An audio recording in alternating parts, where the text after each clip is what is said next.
Is Keir Starmer still going to be leader of your party next Christmas?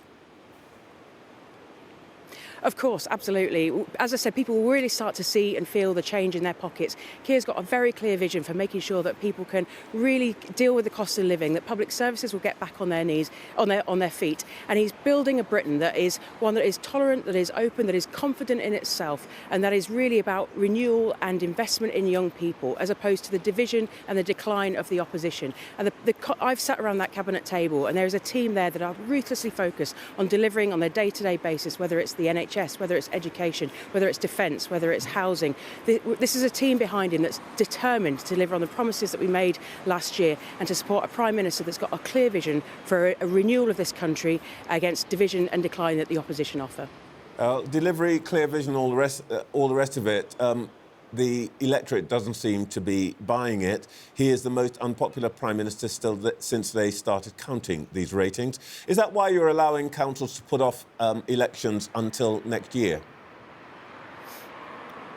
No, not at all. We're undertaking the biggest change in local government in 50 years, and that takes time, and councils have come to us saying that they don't feel that they've got the ability to manage this process, so we're engaging with them, and it's right that we don't put things forward for an election when councils don't feel that they've got the capacity and the ability to deliver them. So it's really important that we have this conversation and we do it in a managed way. This is a huge programme of local government reform, and it's right that we do it sensibly and calmly, and that takes time to deliver.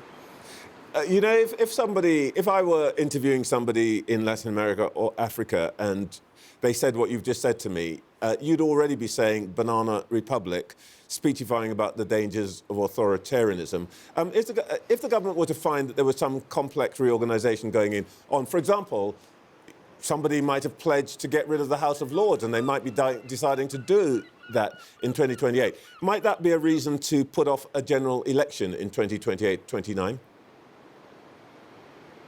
No, we've still got a huge amount of elections coming up this year in Scotland, in Wales, all of London are out. We've got elections across the country. We've got a huge programme of elections coming up in May. So you can't... You've given 63 local authorities the option to delay their election so they can stay in office for another year. You know, it's probably rather cheap to say turkeys and Christmas and what are they going to choose. But really? Well, the reality is we're moving to unitary council processes. There's a huge restructuring of local government, and it's really difficult for them to manage that alongside, running elections as well. So they're very clear with us that they want to have the time to do this properly. We're in discussion and debate with them, but the priority is we've got a huge programme of elections this May, but the reality is while we're undertaking massive restructuring, as I said, the biggest in a generation, it's really important that we give councils the capacity to do this so they don't keel over. All right, so just to be absolutely clear for viewers who are currently shouting at the television screen, even if things are difficult and there is reorganisation of Westminster, as I say, you promised to get rid of the House of Lords, there is going to be no delay on a general election. We promised to get rid of hereditary peers, and we're undertaking that programme. So, that is ongoing. And, the general elections always come at the decision of the Prime Minister, and that's the reality of the process that we have in this country. I'm looking forward to spending the next couple of years setting out our programme for reform and delivery for the country.